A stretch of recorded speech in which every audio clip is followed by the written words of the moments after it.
오늘은 다윗과 이스보셋의 즉위와 전제이라는 제목으로 은혜를 나누겠습니다.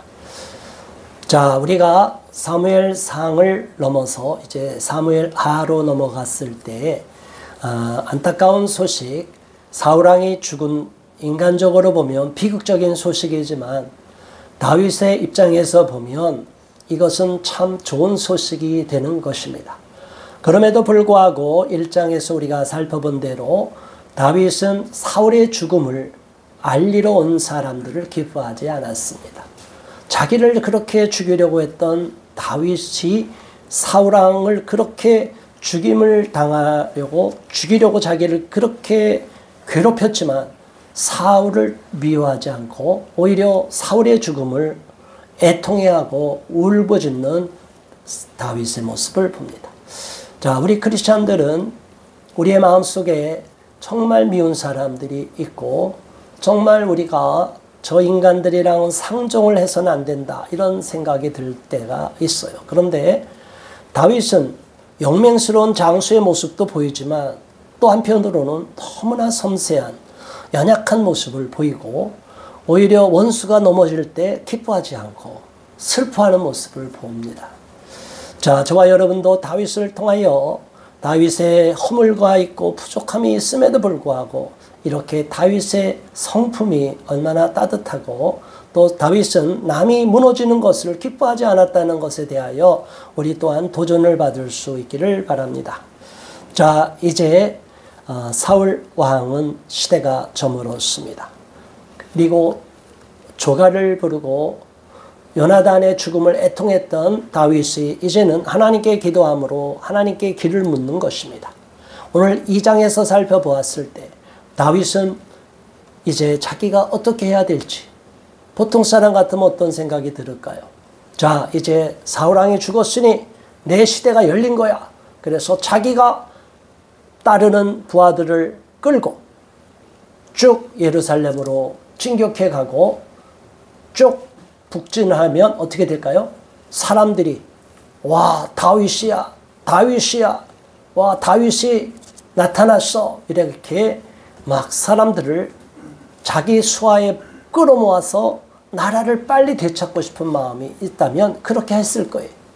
그런데 다윗은 이러한 상황에서 인간적으로 보면 이게 기회예요. 만약 이 기회를 놓치면 또 어떻게 상황이 바뀔지 몰라요. 정치라는 것은 하루아침에 바뀌는 거예요. 만일 자기가 적기에 이 기회를 나의 것으로 만들지 않으면 어떻게 돼요? 아직 살아있는 사울왕의 넷째 아들, 이 이스보셋, 그리고 에스바알이라고 하는 이 이스보셋이 자기를 죽일 수도 있고 또 세력을 장악해서 여전히 자기도 또다시 쫓김을 당하는 이런 상황이 벌어질 수도 있어요.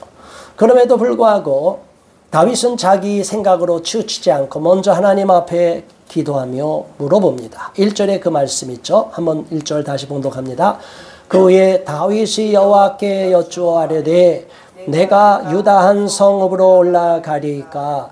여호와께서 이르시되 올라가라. 다윗이 아뢰되 어디로 가리까? 이르시되 헤브론으로 갈지니라. 아멘. 두 가지를 물었어요. 저와 여러분도 다윗과 같이 우리의 인생 진로를 놓고 기도할 때 이렇게 기도해야 될 줄로 믿습니다. 첫 번째는 방향입니다. 디렉션을 묻는 거예요. 하나님, 오른쪽으로 가리까? 왼쪽으로 가리까? 북으로 가리까? 남으로 가리까? 먼저 물어보는 거예요.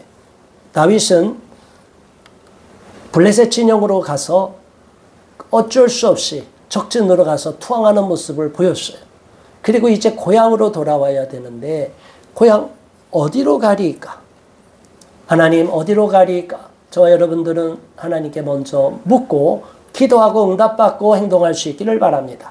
내가 먼저 움직여 놓고 하나님 축복해 주세요, 이렇게 먼저 자기 생각을 승인받으려고 하면 안 되고, 그러다 보면 잘못된 선택할 때 하나님이 침묵하는 경우가 있어요.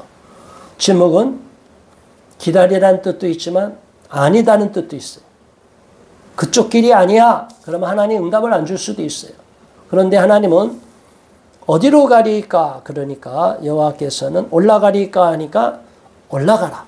자, 이제 북으로 가라는 거죠. 자, 그 다음에 그렇다면 올라가서 어디로 갑니까? 지역도 정해주세요. 우리는 올라가라 했으니까 좋아, 올라가야지. 거기까지만 기도하고 멈출 수가 있어요. 무슨 얘기인지 아시죠?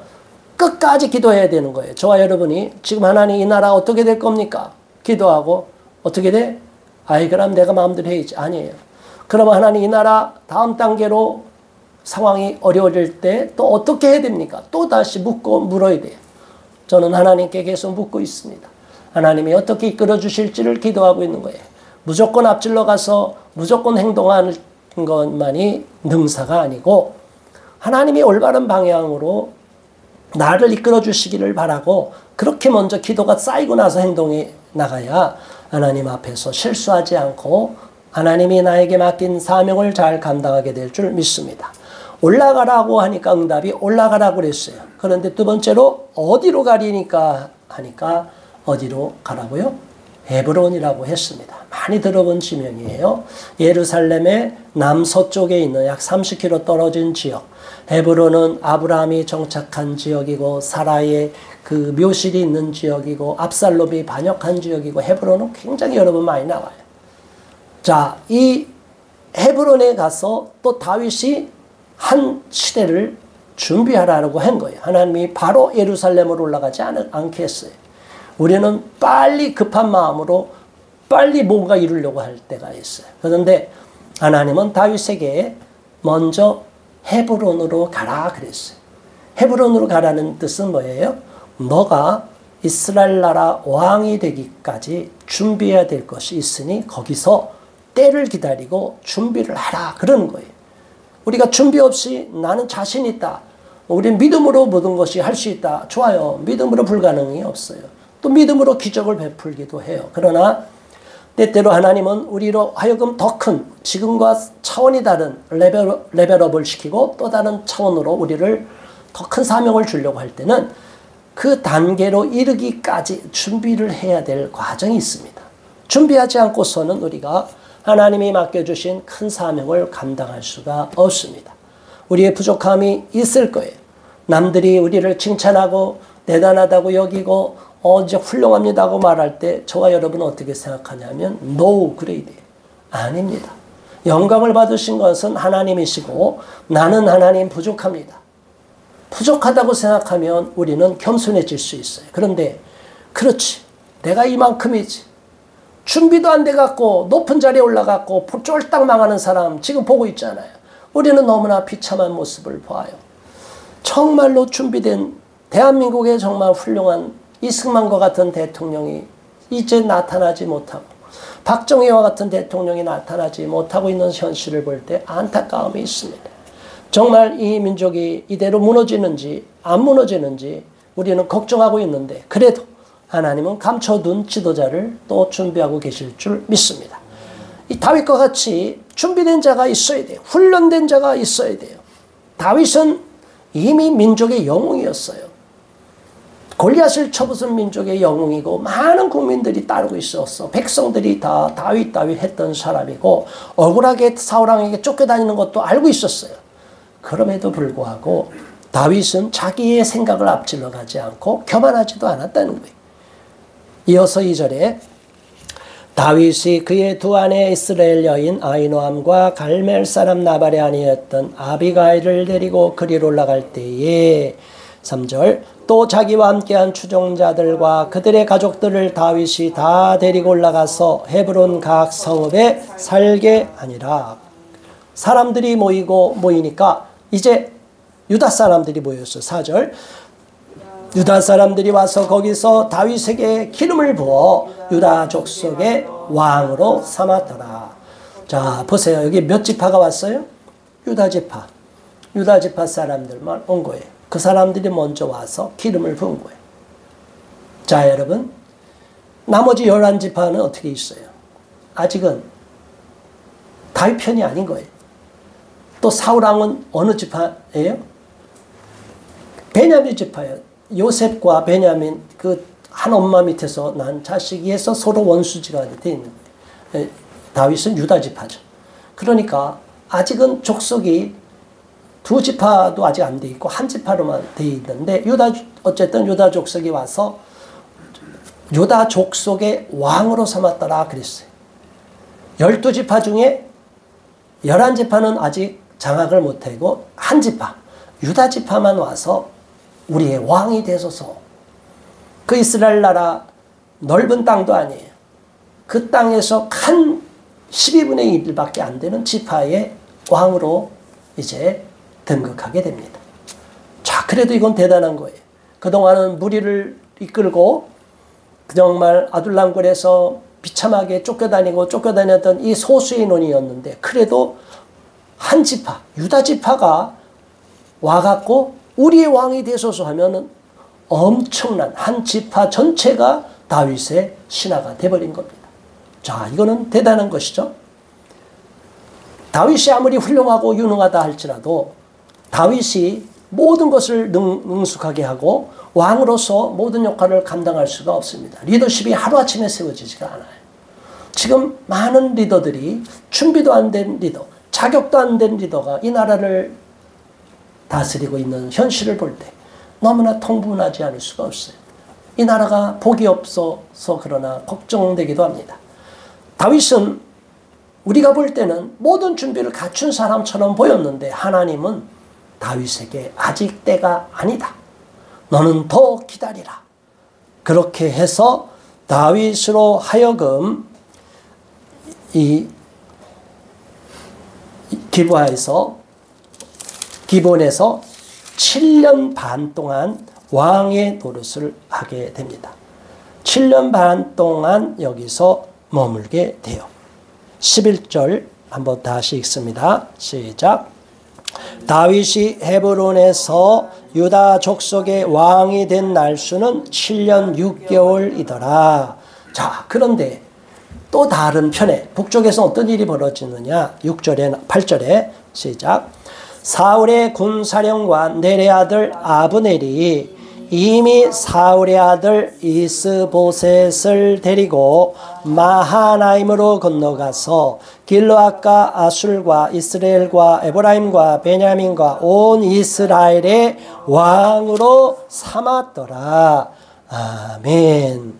자, 여러분, 헤브론에서 겨우 다윗은 유다 지파의 왕으로밖에 추대를 받지 못했는데 사울의 네 번째 아들, 세 아들은 죽었죠. 요나단이 죽고 그 다음에 말기수아가 죽고 이스보셋이 죽고 이제 마지막 남은 이 이스보셋은 역대상 8장 33절에는 에스바알이란 말을 에스바알로 기록이 되어 있어요. 에스바알이란 뜻은 바알의 사람이에요. 자, 사울왕이 정신이 나간 건지 네 번째 아들을 뭐라고 이름을 줬다고요? 에스바알로. 한심한 거잖아요. 그러니까 사울이 얼마나 하나님 앞에서 벗어나서 엉뚱한 짓거리 하고 있었는지 하나님이 버릴 수밖에 없는, 우리는 사울의 몇 가지 큰 죄만 생각하는데 이 하나하나 성경에 기록된 내용을 추적해보면 어떻게 네 번째 아들을 에스바알로 지을 수 있느냐. 역대상 8장 33절에는 네 번째 아들 에스바알로 되어 있어요. 그 에스바알을 찾아보면 이스보셋이에요. 우리는 이스보셋으로만 알고 있지만 실제로는 역대상에는 분명하게 네 번째 아들의 이름을 에스바알, 바알의 사람이다, 이런 이름을 지었게끔, 그 자식을 이름 짓는 거 보면 그 부모의 신앙이 나타나는 거예요. 믿음이 없을 때는 어쩔 수 없지만 믿음을 갖고 났을 때는 우리가 믿음으로 정확하게 신앙적인 영적인 이름, 그런 이름을 줘야 될 줄로 압니다. 그래서 이 사울의 군사령관 넬의 아들 아브넬이 사울의 아들 이스보셋을 마하나임 어디냐면 저 북쪽으로 올라가서 요단강을 건너 오른쪽으로 쭉 올라가는 지역이. 자, 이 마하나임에서 사람들을 탁 불러 모아갖고 왕으로 삼았다. 얼마나 대단한 일이에요. 길르앗 사람과 아솔과 이스라엘과 에브라임과 베냐민과 온 이스라엘 모든 지파들 11지파들은 다 거기 가서 왕으로 삼아버린 거예요. 이건 끝나는 게 아니에요. 이제 다윗은 유다 지파의 왕이 됐지만 이제 위기가 다가온 거예요. 저와 여러분들이 우리에게 축복이 다가오는데 또 한편으로 뭐가 있다?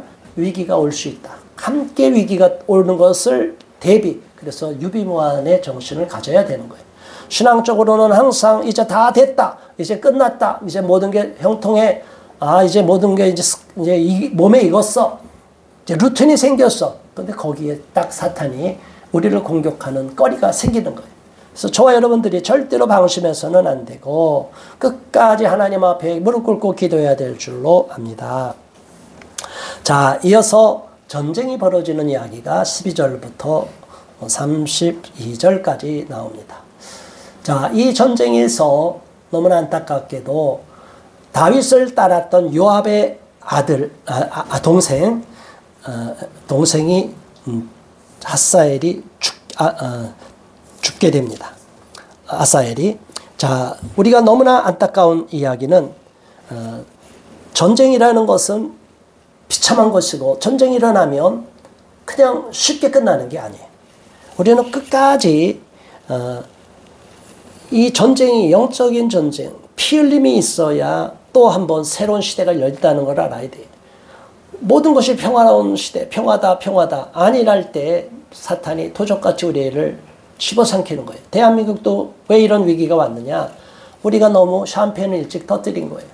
이제 선진국이 되고 K-팝이 뜨고 세상이 뭐 이렇게 알아주니까 우리나라가 마치 모든 아무 문제가 없는 거로 착각을 하고 있는 거예요. 그게 아니에요. 우리도 모르는 사이에 대한민국은 위험한 상황으로 지금 곤두박질 치고 있다. 그래서 이 나라를 위해서도 우리가 더 많이 기도해야 될 줄로 압니다. 드디어 서로가 세력을 장악하고 나니까 이제 서로 가만히 둘 수가 없어. 서로 죽여야만이 자기들이 사니까 전쟁이 일어난 거예요. 그래서 네리 아들 아브넬과 사울의 아들 이스보셋의 신복들은 마하나임에서 나와 기브온에 이르렀다는 거예요. 기브온으로. 다윗이 있는 진영으로 이제 쳐들어온 거죠. 결국에는 이렇게 싸움이 벌어지고 전쟁이 일어나고 계속 했는데 이 사람들이 먼저 처음부터 맞붙지 않고 자 12명씩 뽑자. 자 우리 한번 숫자대로 겨뤄보자. 그래서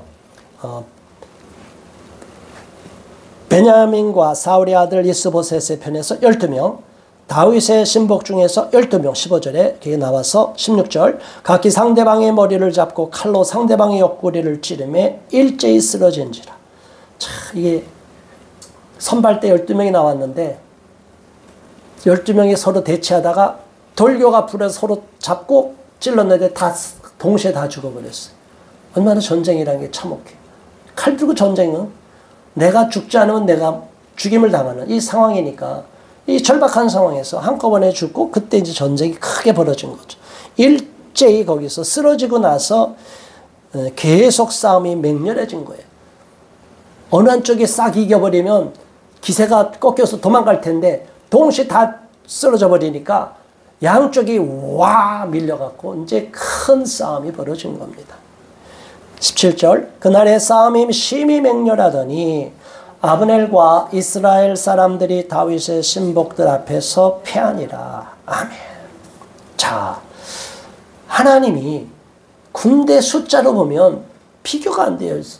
이거 11대 1이에요. 이건 지파로 보면 잽도 안 되는 상황일 거예요. 숫자는 정확하게 안 나왔지만 이 기세가 안 되는데 하나님이 순종하고 먼저 물어보고 하나님의 뜻대로 계속 하나님께 기도했던 다윗의 기도는 들어주신 거예요. 그러니까 다윗 편이 된 거예요. 전쟁에서 악한 자들이 아무리 세상을 장악해도 마침내 하나님이 개입하시면 모든 악의 세력들이 무너지게 될 줄 믿습니다. 정의가 공의가 역사의 주인이 하나님이시고 하나님 편에 있기 때문에 절대로 우리가 실망하고 낙심할 필요가 없습니다. 다만 그 시간이 좀 걸리기 때문에 그 악인을 심판할 그때까지 우리는 인내하고 견디고 참아내야 되는 것입니다. 하나님께 더 기도해야 될 것입니다. 그래서 이제 이스보셋의 군대가 아브넬 군대장관과 함께 막 도망가는 거예요. 이제 허겁지겁 다 전쟁에 졌으니까 패주하게 됩니다.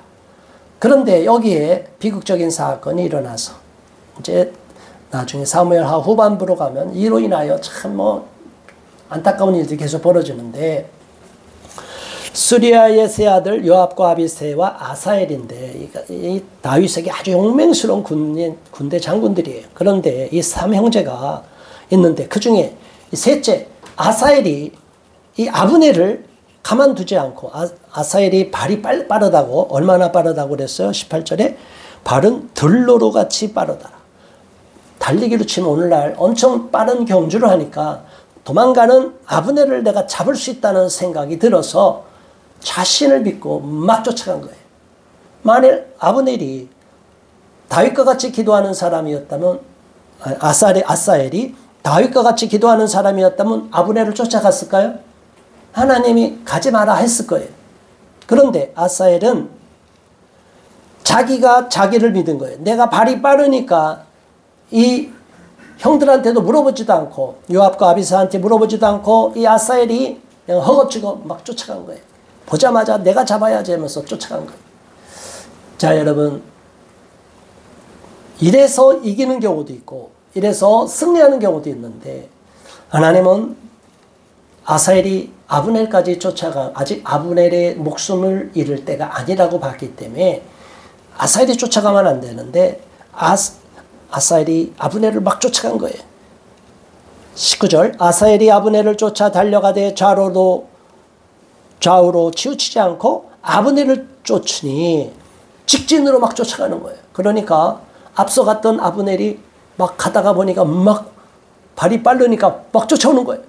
그런데도 쫓아가면서 돌아보면서 뭐라 그랬어요? 아브넬이 20절, 아브넬이 뒤를 돌아보며 이르되 아사엘아 너냐? 대답하되 나다. 너냐? 나다. 아사엘아 너냐? 나다. 이 사람들이 뛰면서도 얼마나 그 군인들이니까 힘이 세요. 그러니까 가면서도 너냐? 나다. 그래 나다. 너 서라. 떠나오지 마. 막 이런 식으로 막 지금 뛰면서 지금 벌어지는 거예요. 경주하면서. 여기는 생과 사가 갈리고 목숨이 왔다 갔다 하는 상황이에요. 절박한 상황이에요. 너는 왼쪽으로 오른쪽으로 빠져라. 딴 사람 하나님이나 잡아라. 나 쫓아오지 마. 이렇게 계속 경고하는 거예요. 그런데 22절 뭐라 그래요? 아브넬이 다시 아사엘에게 물습니다. 너는 나 쫓기를 그치라. 내가 너를 쳐서 땅에 엎드러지게 할 까닭이 무엇이냐? 그렇게 하면 내가 어떻게 내 형 요압을 대면하겠느냐? 그래도 아브넬은 형 요압을 생각하고 또 요압을 좋게 생각하고, 요압을 생각해서 요압의 동생인 이 아사엘이 나를 쫓아오는 거는 너 그러다 내가 너를 죽이면 너 형을 어떻게 보겠냐? 내가 너한테 죽을 것 같으냐? 난 너 죽일 수 있어. 막 자신감이 있는 거 아니에요. 아브넬이 용사니까 그렇게 얘기하겠죠. 그럼에도 불구하고 그가 물러가기를 거절하며 끝까지 무슨 소리야? 나는 너를 잡고야 말고 했다 하면서 거의 쫓아오니까 창을 들고, 그렇게 도망가면 창도 버리고 갈 텐데 이 창이 얼마나 무거워요. 근데 이 아브넬은 얼마나 힘이 센지 창을 들고 가다가 창으로 뒤로 찔러서 어떻게 됐다고요? 자, 23절, 그가 물러가기를 거절하며 아브넬이 창 뒤끝으로 그의 배를 찌르니 창에 그의 등을 꿰뚫고 나간지라. 곧 그곳에 엎드러져 죽음에 아사엘이 엎드러져 죽은 곳에 이르는 자마다 머물러 섰더라. 갑자기 상황이 바뀌는 거예요. 아브넬이 그 절체절명의 위기에서 붙잡히지 않고 오히려 쫓아왔던 아사엘을 죽이게 됩니다. 그로 인하여 쫓아왔던 이스라엘 군인들이, 다윗의 군대들이 완전히 기가 꺾이게 되고 놀라게 되고 더 이상 쫓아가지 못하게 되는 상황에 벌어집니다. 자, 그래서 24절, 요압과 아비새가 아브넬의 뒤를 쫓아 기본 거친 땅의 길가기야 맞은 쪽 암마산에 이를 때에 해가 졌어요. 그리고 베냐민 족속은 모여서 아브넬을 따라 한 무리를 이루고 작은 산 꼭대기에 섰어요. 그래서 아브넬이 이렇게 말합니다. 서로 양쪽에 서서 말하는 거예요. 이제 해가 졌으니 어둑어둑한 상황에서 말하는 거예요. 자, 26절 함께 읽습니다. 아브넬이 요압에게 외쳐 이르되 칼이 영원히 사람을 상하겠느냐? 마침내 참혹한 일이 생길 줄 알지 못하느냐? 내가 언제 무리에게 그의 형제 쫓기를 그치라 명령하겠느냐? 27절 요압이 이르되 하나님이 살아계심을 두고 맹세하노니 내가 말하지 아니하였다면 무리가 아침에 각각 다 돌아갔을 것이요 그의 형제를 쫓지 아니하였으리라 하고 28절 요압이 나팔을 불매 온 무리가 머물러 서고 다시는 이스라엘을 쫓아가지 아니하고 다시는 싸우지도 아니하니라. 아멘. 자, 이래서 싸움은 일단락이 됩니다. 그러나 이 요압의 마음에 어떤 생각이 들을까요? 아브넬 두고 보자. 너는 내가 반드시 복수하리라. 이 마음에 앙심이 품게 되는 거예요. 비참한 일들이 벌어져서 결국은 아브넬과 부하들은 아라바를 지나 요단을 건너 요단강 건너 그 동쪽 우쪽으로 가면 비드론 땅을 지나 마하나임에 머물게 되고 요압은 다 군대들을 모아서 이제 그만 모으고 다시 기브 헤브론에 이를 때에 날이 밝게 됩니다. 자, 오늘 새로운 시대가 열리고 사울왕이 죽고 나서 다윗이 유다 지파의 왕으로 뽑힘 받고 또 사울왕의 네 번째 아들 이스보셋이 에스바알이라고 하는 이스보셋이 넷째 아들이 아브넬 군대 장군으로 인해서 이스라엘 나머지 지파의 왕으로 추대를 받게 됩니다. 그래서 첫 번째 전쟁이 일어났는데 전쟁에서는 다윗 군대가 이겼지만 여기서 안타깝게도 요압의 동생인 아사엘이 죽게 되는 비참한 일들이 일어나서 이 사건으로 인하여 나중에 뒷장에서부터 보여지면 이 아브넬이 투항할 때 결국은 요압이 그것을 잊지 않아서 다윗의 명을 어기고 죽여버리는 그래서 비극적인 일이 벌어지는 경우가 생겨요. 자, 아무튼 오늘의 사건을 통하여 역사 속에서 하나님이 어떻게 개입하시고 어떻게 운행하시는지를 보고 우리도 우리 삶 속에 다윗을 본받아서 앞질러 가지 않고 또 아사엘과 같이 자기 발을 빠른 것만 믿고 서둘러 앞질러 가다가 비참한 최후를 맞이하는 일이 없도록 우리가 겸손한 마음으로 하나님을 따르게 할 수 있다라고 이 시간 합심하여 기도하겠습니다. 주여!